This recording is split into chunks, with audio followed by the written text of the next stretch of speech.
What if one of the greatest empires in history was hiding a secret so dark that even its own historians tried not to speak about it? People praise Rome for its roads, its armies, its laws, and its grand cities. They call it the foundation of civilization. But behind marble walls, beyond golden halls, and far from cheering crowds, there existed a hidden world of fear. A world where power meant ownership, where wealth meant control, and where childhood itself could be bought and sold. This is not a myth. This is not a legend. This is a chapter of history many wish had stayed buried. Because the Roman Empire did not just conquer lands. It conquered lives. And the most tragic victims were children no one came to save. Stay with us till the end for valuable insights. Like, subscribe, and share to support the channel. History often tells us that Rome was glorious. It speaks of brave generals, wise philosophers, and powerful rulers. It tells stories of grand buildings made of stone that still stand today. It shows us paintings of rich banquets, shining armor, and crowds cheering in massive arenas. To many people, Rome looks like the perfect ancient civilization, strong, intelligent, and advanced. But history is strange. Sometimes it shows us bright light, while hiding the deepest shadows. Behind Rome's beauty was a system so cruel, so cold, and so carefully organized that it shocks anyone who discovers it. This was not a rare crime. It was not a secret crime ring. It was something much worse. It was normal. In Rome's upper society, powerful men did not only collect land, jewels, or servants. Some collected children, boys, young boys. Many were only 10 years old. Some were even younger. These children were not treated as humans. They were treated as objects, property, tools. They had names once, families once, homes once. But when they entered this system, all of that was erased. They became possessions. And possessions do not have rights. Rich Romans believed owning these boys was a sign of status. Just like owning rare animals or expensive art. The more beautiful or younger the boy, the higher his price. And the higher the price, the more powerful the owner looked to others. This was not hidden behavior whispered about in dark corners. It was discussed openly at dinner tables, joked about in letters, mentioned casually in conversations between wealthy men. No one gasped. No one protested. No one called it evil. Because in their world, it wasn't considered wrong. Roman law itself made sure of that. If a free citizen was harmed, there could be punishment. But if a slave was harmed, the law stayed silent. And these boys were slaves. That single word stripped away every protection they could have had. To Rome's elite, these children were not victims. They were investments. Some boys were sold because their families were poor and desperate. Others were taken during wars, captured when Roman armies invaded foreign lands. Soldiers were allowed to claim captives as rewards. The strongest men took gold and weapons. Officers often took boys. Those boys were marched across miles in chains. Many collapsed on the road. Many never reached the cities where they would be sold. Those who survived arrived terrified, exhausted, and alone, standing in markets where strangers examined them like animals for sale. Buyers checked their teeth, their skin, their bodies, their age, and then they bargained for them. In Rome, this was not shocking. It was business, and business was good. The trade became so profitable that entire networks formed just to supply more boys. Dealers specialized in finding them. Traders transported them. Wealthy clients waited for them. An empire famous for its laws had built a system that protected this trade. And the most terrifying part? Most Romans saw nothing wrong with it at all. In Rome, markets were busy places. People walked past rows of goods every day. There were fruits, animals, cloth, spices, tools, and jewelry. Sellers shouted prices. Buyers argued for better deals. Coins clinked.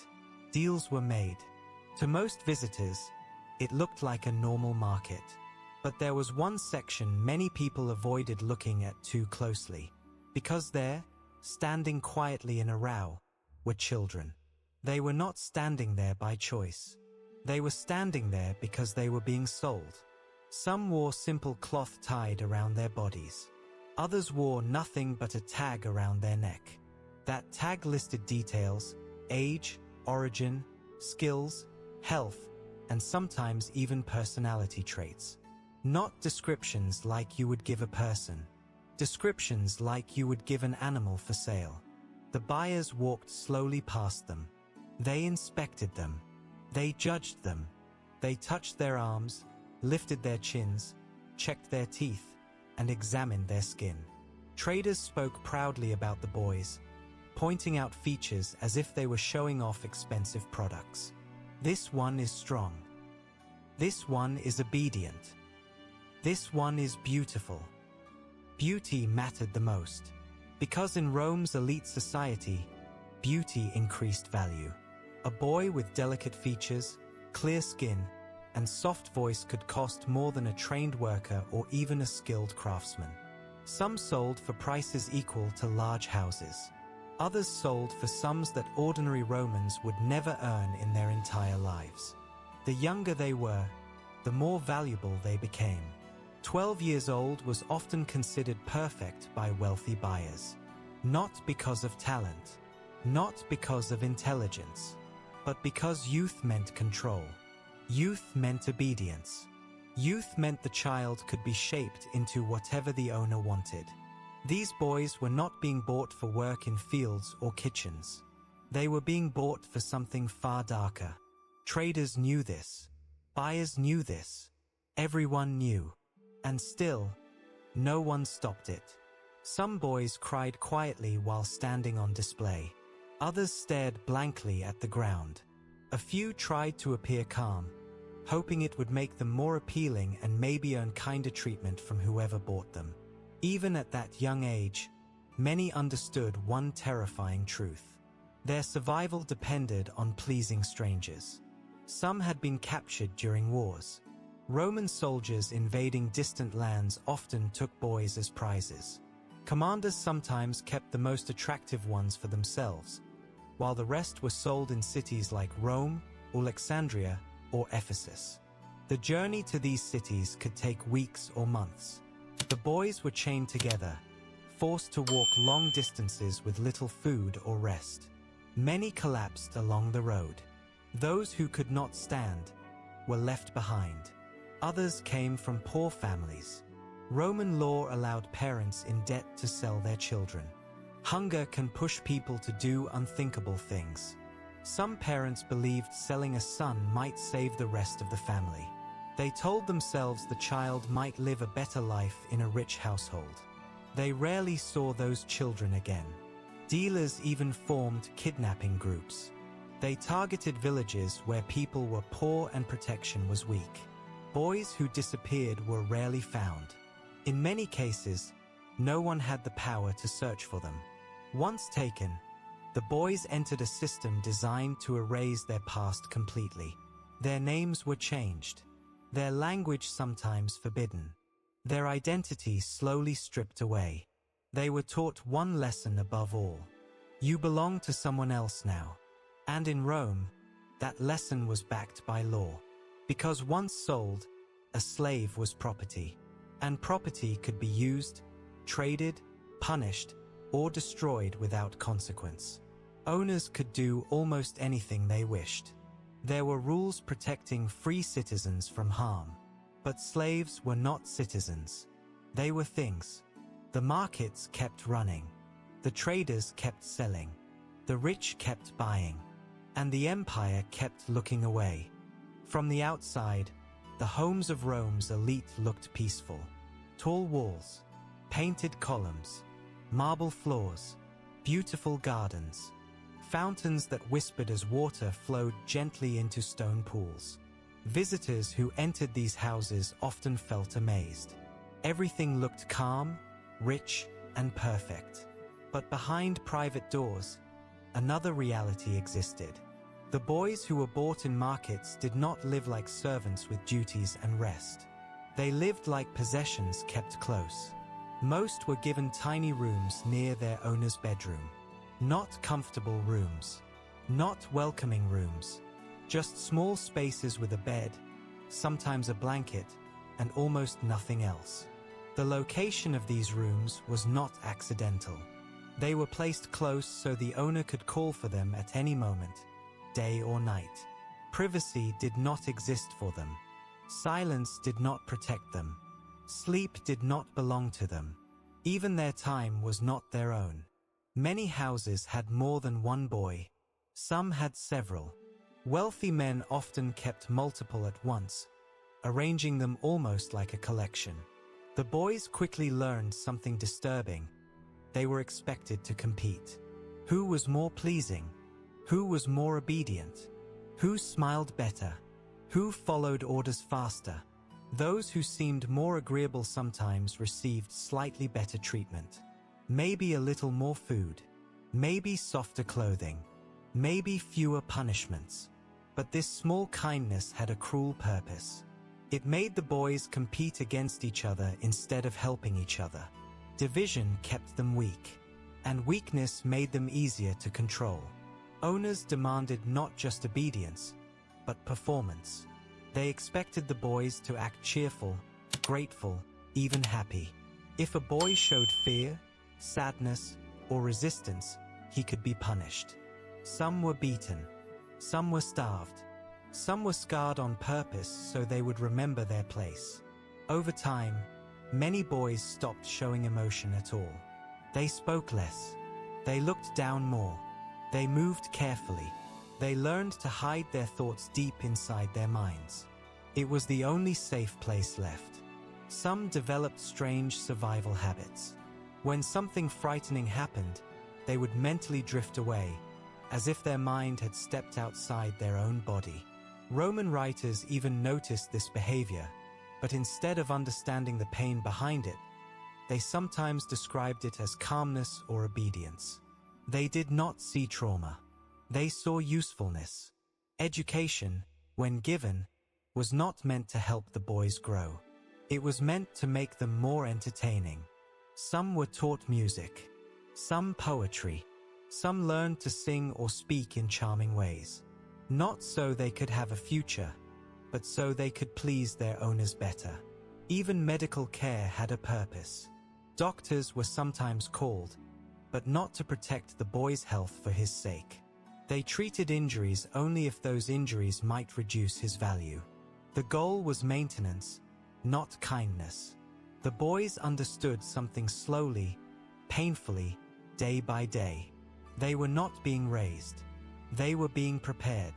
Prepared to serve. Prepared to obey. Prepared to belong. And if they failed, they could be replaced. Because somewhere else in the empire, another frightened child was already being brought to market. If life inside a rich Roman house was frightening, life inside the imperial palace was something far worse. Because inside the palace lived men who had something no one else in the empire possessed. Unlimited power. A wealthy noble could control a few lives. A senator could control many. But an emperor could control everyone. And when a ruler has no one above him, no law stronger than him, and no fear of punishment, something dangerous can happen. His wishes stop being requests. They become reality. Inside the palace, servants moved quietly through long halls. Guards stood like statues. Curtains hung heavy across doorways. Gold decorations shined in torchlight. Everything looked grand, controlled, perfect. But hidden inside this luxury was a system built only for one purpose: to satisfy the desires of the most powerful man alive. Emperors did not keep just one or two boys. Some kept hundreds. These boys were gathered from across the empire. Special agents searched distant lands for the most beautiful children they could find. Dealers competed to bring the rarest and youngest boys to the palace first, knowing the emperor paid more than any buyer in Rome. A single boy could cost a fortune. But for the ruler of an empire, money was never a problem. The boys brought to the palace were sorted carefully. Officials examined them, recorded their appearance, their age, their health, even their behavior. Lists were written. Details were tracked. Notes were updated regularly. Not notes about their happiness. Not notes about their safety. Notes about their usefulness. Some were grouped by appearance. Some by personality. Some by origin. A boy from a northern land might be placed in one group. A boy from the east in another. To the emperor, they were not children from different cultures. They were categories. Life for them became a constant routine of preparation. Each day they were washed, groomed, dressed, and inspected. Their hair had to be perfect. Their skin had to be clean. Their posture had to be graceful. Palace doctors checked them often, not to care for them, but to make sure they remained in perfect condition. They were treated like rare animals kept for display. The palace also created competition between them. Boys were ranked, compared, judged. Those who pleased the emperor might receive small rewards. A better meal, softer bedding, kinder words. Those who disappointed him could be punished or sent away to harsher places within the palace system, where lower officials controlled them with even less mercy. Fear ruled everything. Even sleep was uncertain. A guard could wake a boy at any hour and order him to prepare immediately. The emperor's wishes did not follow schedules. If he wanted someone in the middle of the night, someone had to be ready. So the boys learned never to relax fully, never to rest deeply, never to feel safe, because safety did not exist for them. The most painful part was not always the punishments or the exhaustion. It was the knowledge that no one would stop it. No court could judge the emperor. No law could protect them. No authority could say no. The palace was not just a home. It was a world where one man's desire became reality, and hundreds of children had no choice but to live inside it. In Rome, beauty was not just admired. It was controlled. For the boys trapped inside this system, growing older was dangerous. Age meant change. Change meant losing value. And losing value meant losing protection. The very thing every child should do naturally, grow, became something they were not allowed to do, because their owners wanted them to stay young forever. And some men were willing to do something unthinkable to make that happen. They ordered surgeries. Not healing surgeries. Not helpful surgeries. Permanent ones. Some boys, sometimes as young as 8 years old, were forced to undergo procedures meant to stop their bodies from developing normally. These operations were done for one reason only: to preserve a childlike appearance for as long as possible. Even Roman doctors knew these procedures were dangerous. They used metal instruments. They sometimes used opium to dull pain. But ancient medicine was limited. Infection was common. Blood loss was deadly. Many boys never survived the operation at all. For those who did survive, life did not improve. Their bodies were permanently changed. Many suffered pain for the rest of their lives. Some could not walk properly. Some could not sleep without discomfort. Some lived with constant illness. Their future had been taken from them before they even understood what future meant. And yet, these boys often became even more valuable after the procedure. Buyers paid higher prices for them. Traders advertised them as rare. Wealthy owners showed them off like prized possessions. In the cruel economy of Rome, suffering increased market value. It was not seen as cruelty. It was seen as investment. Escape was almost impossible. Slaves had no legal identity. They had no money. They had no allies. Roman law even required free citizens to help capture runaway slaves. That meant if a boy ran away and begged for help, most people would return him to his owner rather than protect him. And when escape attempts failed, punishment followed. Punishments were not quiet. They were public within the household. The goal was not just to hurt one boy. The goal was to frighten all the others. Some were whipped. Some were branded with hot iron. Some were starved. Some were locked underground in darkness for days. A few were mutilated on purpose, fingers cut, toes removed, scars carved, so they would always carry a visible warning. Obey, or this could be you. Faced with such hopelessness, some boys made a final choice. Ancient writings record cases where they ended their own lives rather than continue living as property. It was the only decision left that belonged to them, the only moment they controlled. Still, the system continued. Traders kept trading. Buyers kept buying. Laws kept protecting owners. Society kept accepting it. The empire did not collapse because of this cruelty. It continued to grow, which made one question even more frightening.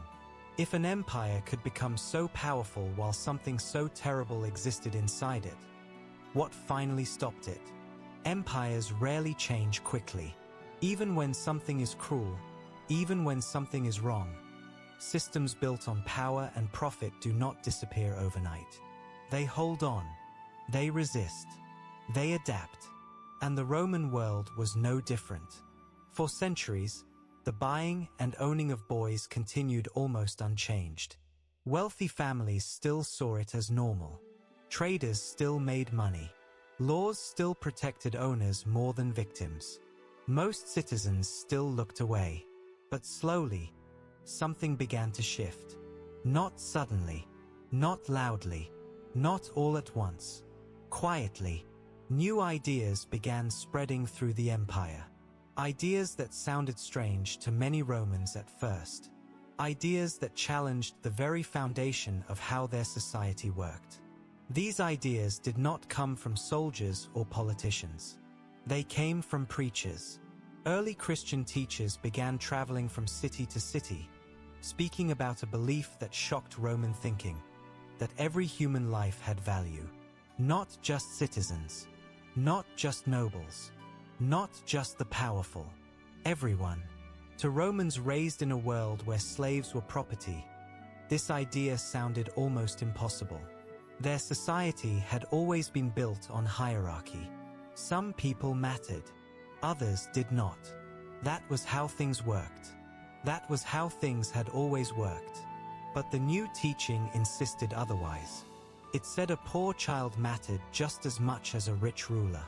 It said power did not decide worth. It said cruelty was not a privilege. It said no one had the right to treat another human as an object. At first, these teachings were ignored or mocked. But they did not disappear. They spread quietly among common people, then among officials, then among leaders. Eventually, even emperors heard them. When an emperor finally accepted this new belief system, something important happened. For the first time, the highest authority in the empire began supporting laws that limited certain abuses. Some rules were introduced against extreme cruelty. Later laws punished specific practices that had once been completely legal. The change was slow, very slow. Many wealthy Romans resisted. They argued that their property was their right. They claimed the system was tradition. Some tried to hide their actions. Others continued openly, believing no one would dare challenge them. And for a long time, they were right. But history was moving. Economic troubles weakened the empire. Wars drained its strength. Wealth became harder to maintain. The richest families could no longer afford large numbers of luxury slaves like before. Maintaining such collections became expensive, risky, and less socially acceptable. Little by little, the system began to shrink. Not because powerful men suddenly became kind, but because the world around them was changing. Fewer buyers meant fewer traders. Fewer traders meant fewer kidnappings. Fewer kidnappings meant fewer victims. The system did not end with a single law or a single ruler. It faded slowly, like a fire losing fuel. By the time the Roman world transformed into what we now call the Byzantine era, the practice had not completely vanished, but it was no longer the open, accepted institution it once had been. And that matters, because it shows something important about history. Even the strongest empires can normalize cruelty. Even the most advanced civilizations can accept horrors. Power does not guarantee morality. Wealth does not guarantee kindness. And progress in one area does not mean justice in all others. Rome built roads that still exist today. Rome built laws that shaped nations. Rome built monuments that still amaze the world. But Rome also built systems of suffering that many people chose not to see. And perhaps the most chilling truth of all is this: those boys were not hidden from society. They were hidden by society. Because sometimes the darkest parts of history are not secrets. They are realities everyone knows, but no one wants to admit.